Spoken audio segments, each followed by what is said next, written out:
Hey there, this is Mike from Mike Buys Houses. In a recent video, we had made a quick point about a homeowner who was a new landlord and was thinking about selling their property because it just wasn't something that they were interested in doing once they actually got into it. So we just kind of talked about some things to consider when selling a rental property, some of the things to mull over before you do, and this is what we talked about. So the first thing to consider when selling a rental property is the tax consequences, specifically capital gains on a rental property. In this specific situation, it would actually be short-term capital gains because it's an investment owned less than a year. But in general, most rentals are going to be long-term capital gains. You can check out we made a whole video on that. Some options that you have to try and decrease those tax hits, stuff like that. Talked about the 1031 and what the actual capital gains is and how it's calculated, all that kind of stuff. So you can check that out. I'll put that in the info below. But basically, what you're going to want to consider is, how much are you willing to pay in taxes, and what is your plan with the lump sum of money if you do sell your property.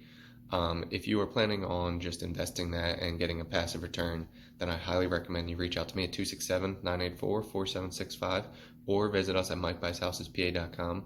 Find out how you can upgrade from being the landlord to the lender and still make that interest on your money while securing yourself with the property that you had owned for years while selling your property to me. It's a great option for landlords who are tired of being landlords and would like to become the lender and start making the money the banks do, where you don't have to worry about tenants and you just collect that money every month.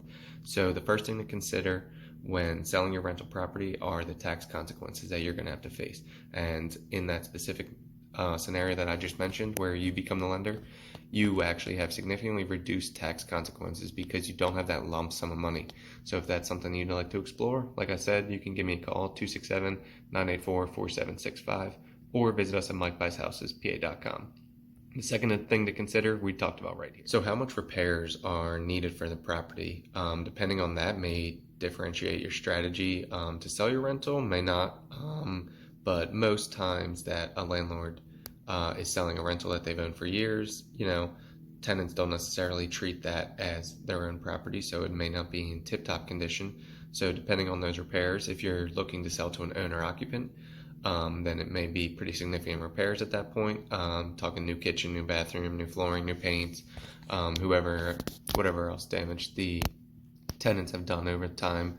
If you're looking to sell to another landlord, then it really depends. If you're trying to pass on those capital expenses, deferred maintenance, then you're at risk of a decreased purchase price or decreased offers from other landlords as they're factoring in those expenses that they're going to have to pay in order to get the cash flow that they expect.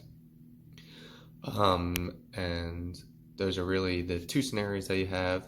So depending on the level of rehab you have to do for your property may dictate which way you want to go, or you could sell your property as is to other landlords or myself. If that's something you're interested in, then you can give me a call at 267-984-4765. The third important thing to think about when selling your rental property is communication. It's going to be very key to communicate with your tenant because if you're selling a tenant-occupied property, they're going to have some control over the situation, at least some influence over the situation. They can make, showings more difficult if they're not happy.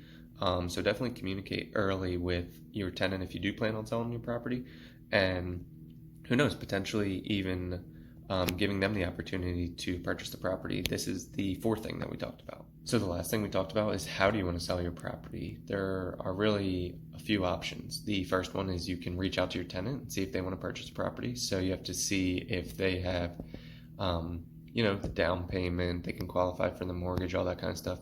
Or if you're willing to upgrade yourself from the landlord to the lender and provide them with a loan on the property.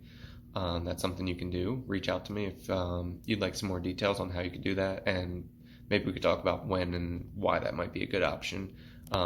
We can see if that would be something that would fit for you. Again, free of charge, don't worry about it, but just something that if you're interested in, feel free to reach out to me. The second thing you can do is list it with a realtor. And you're going to pay your commissions, your closing costs, all that kind of stuff. Just a normal transaction where you're going to have to deal with the showings and all that stuff. But hopefully, you have a good realtor that keeps you as hands off as possible. And the third option is you can sell to a home buyer like me. The advantage of working with me is that I'm able to purchase property on terms, which means I upgrade you from the landlord to the lender.